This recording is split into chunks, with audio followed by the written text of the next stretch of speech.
The Sixth Sense was released in 1999 and was directed by M. Night Shyamalan. It stars Bruce Willis and Haley Joel Osment. It is about child psychologist Dr. Malcolm Crowe and his young patient, Cole Sear. So I know you guys are probably thinking, Ryan, what is that plot? You know, you just said two names. You basically said professions and young. What is happening?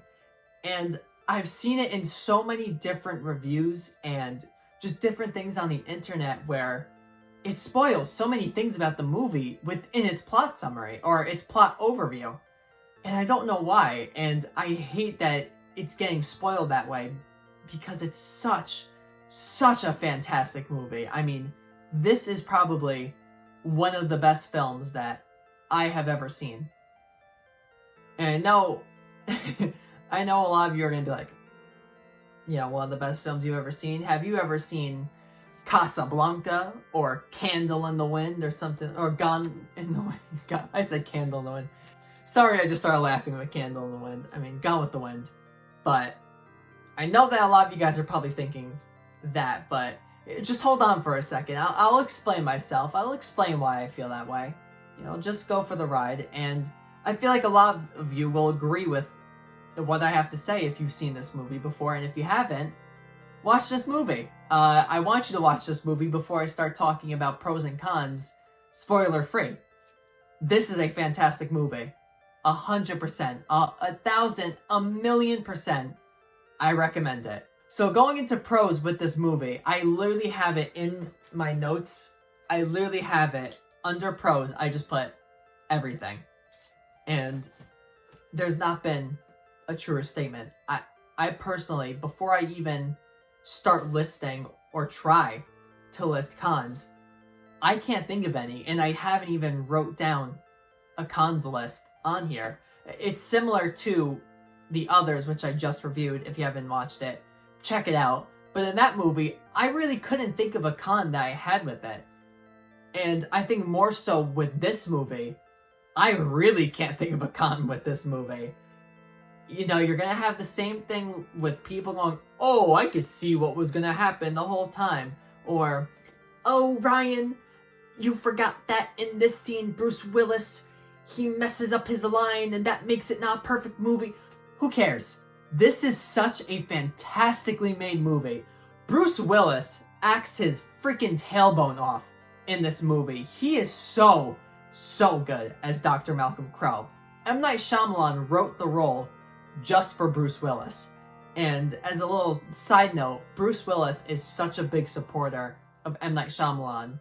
And when M. Night Shyamalan was starting off, and a lot of people were like, I don't know, he was the biggest supporter of him. So whatever Bruce Willis is supporting, I will support with him.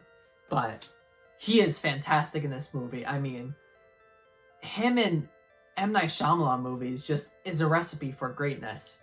You look at, we'll start off, we'll look at The Sixth Sense. Amazing. We look at Unbreakable. He acts out of his brain in that movie. Split. Spoiler alert, but he shows up and he says a line. He's good in that movie. In Glass. As I said before, I'm not the biggest fan of Glass, but he is fantastic in that movie. There is not a single M. Night Shyamalan, Bruce Willis connection that I haven't liked. And if you can name one, name it, and I'll gladly listen. And I don't think he's in any of the other M. Night Shyamalan movies. I might be wrong with that, but I can't think of any other ones that he's in. Going off of that little Bruce Willis acting tangent, look at Haley Joel Osment. This boy is so great in this movie. I mean, I was talking up Anne and Nicholas from the others. Haley Joel Osment deserves to be in his own role by himself because he deserves every award that he could have possibly won. Because he puts on one of, if not the greatest child performance in a movie. Not just in a horror movie, in a movie. He is so good. And even if you really don't like Bruce Willis, you're not the biggest M. Night Shyamalan fan, watch it for his performance, because you will not be disappointed. And other actors and actresses throughout this movie are great. Toni Collette is the mother of Haley Joel Osment's character. I cannot think of the mom's name right now, but she is so good. And there's a scene towards the end of the movie where, oh my god, everything with her character just comes together. It is so great. So to move on from the acting performances that I cannot speak enough about, the concept and plot behind this movie are so original and were never seen before that people in the 90s just were talking about it. It became mainstream. I wish I was old enough to see this movie in 99 when it came out, and to be able to experience other people talking about it and seeing it within the mainstream, because I definitely would have wanted to been there. It's the same thing with the Blair Witch Project. Although I'm not the biggest fan of the Blair Witch Project, I would have loved to been there when all the stuff was coming out about it, then thinking it was real, everything. Same thing with this movie.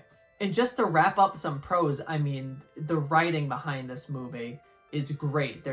You can watch this movie and then watch it again, and there's no glaring plot hole or anything. And I've seen people say that there's plot holes, but I haven't seen anything. I don't know what plot holes they're talking about because they never go into details when they say it, or it's the stupidest thing that isn't even a plot hole.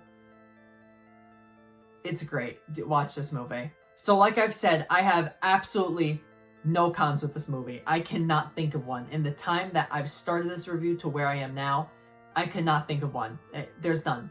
There is absolutely nothing wrong that I could think of with this movie. I can't even nitpick it. So overall, I'm going to give this movie a 10 out of 10. Yes, we have 2 10 out of 10s in a row. I think this is the first time that this has happened on the channel, but 2 10 out of 10s in a row. Very deservingly, but 2 10 out of 10s. And like I've been saying, it is recommended. Recommended. Stamp approval. I can't even say it. Stamp of approval. So thank you everyone for watching this review, and the next review, we're going to go from M. Night Shyamalan's, or one of M. Night Shyamalan's greatest films ever, to one of his worst. I'll let you guys see what movie that is when it comes out, but let's flash forward to the next review.